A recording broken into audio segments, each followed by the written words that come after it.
And what was the point of the journey? God told the Israelites they don't have to work 24/7 for the rest of their lives like slaves or like those little mice in the, those things that mice run around on. Well, we've got Tania Hassounia and her daughter Sophia with us today. Thanks so much for coming. You're welcome, thank you. What do mouse run around on? That's a good question, You don't James. know. It's a treadmill or something like that. You know it, that Yes. roundabout thing. Absolutely. Humans aren't designed to be like that, are we? No, we're not. No, Hey, definitely not. Yeah. Now, you're a person that puts aside one day each week, I am. and you observe this old Christian Sabbath. I do. I do. What do your friends think? They're a little kooky sometimes. They've learned to accept it, and some of my friends are Sabbath keepers, and some aren't. So we have boundaries, and we have acceptance, and because they love me, they're my friends. Okay. So it is a little bit out of step in the modern world. Very much. That goes and shopaholics its way 7 days a week. Absolutely. Yeah. Garage selling on Saturdays, or anything. It cuts through stuff like that. Yeah. And usually Sunday people might go to church if they go at all, and then they come home and mow the lawn in the afternoon. Absolutely. That's what we did, yes. Okay. Yes. Now, you haven't always been a Christian? No, it's 10 years, about, yes. So before you became a Christian, thinking about a Christian Sabbath, you didn't have one? No, and I had no understanding at all about what a Christian Sabbath was. I saw people go to church on Sundays. So when the idea about a Saturday Sabbath came about, I thought that was very strange, and no one did it. Oh, okay, that's thinking about a particular day, but just thinking about the day itself.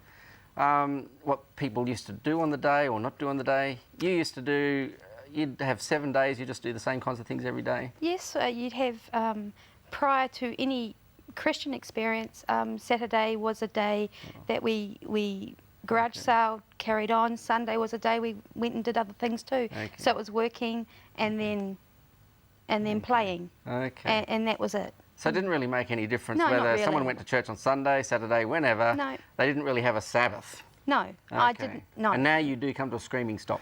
Yes. Do you scream in as you stop?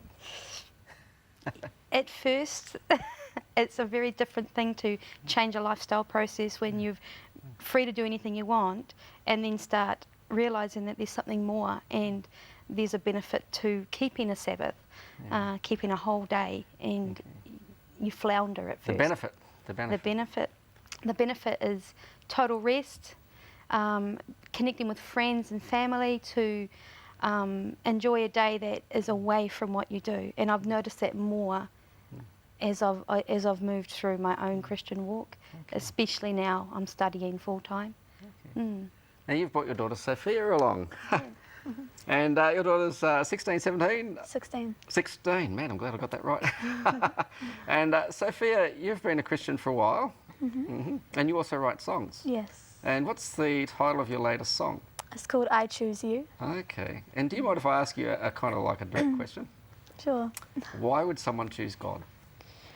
Well, he's a God of love. He loves everyone, and you know, I think in return we should love him, and I think to choose him, like if you choose him, your life will be so much more better. That's what I found out when I became a Christian, that everything was easier, and I knew that I could rely on him, so yeah, I chose him. Okay, you wrote a song saying I choose you. Yeah. So God in your mind is the creator, does he talk to you? Yes, yeah, all the time. We talk together. That makes it sound a bit crazy. What does he do? How does he talk to you? It's not straight on like I'm talking to you. It's more like if I'm reading my Bible, I can see he's talking to me, or when I'm writing my songs at home, I just sit there and play the piano and write my songs. Sometimes I hear him talking to me, or I write out lyrics and there he is, you know, he might be telling me the lyrics, or he's talking to me through my own ideas of what to write. So yeah. I notice the Holy Spirit really working on her when she's writing lyrics, because I'll start crying. It's like I'm so taken with what the Lord's giving to her. Yeah, it's just amazing. Well, every mother deserves the right to cry when her daughter sings. And Sophia's going to sing to us her latest song that she's just written at 16 years of age, I Choose You.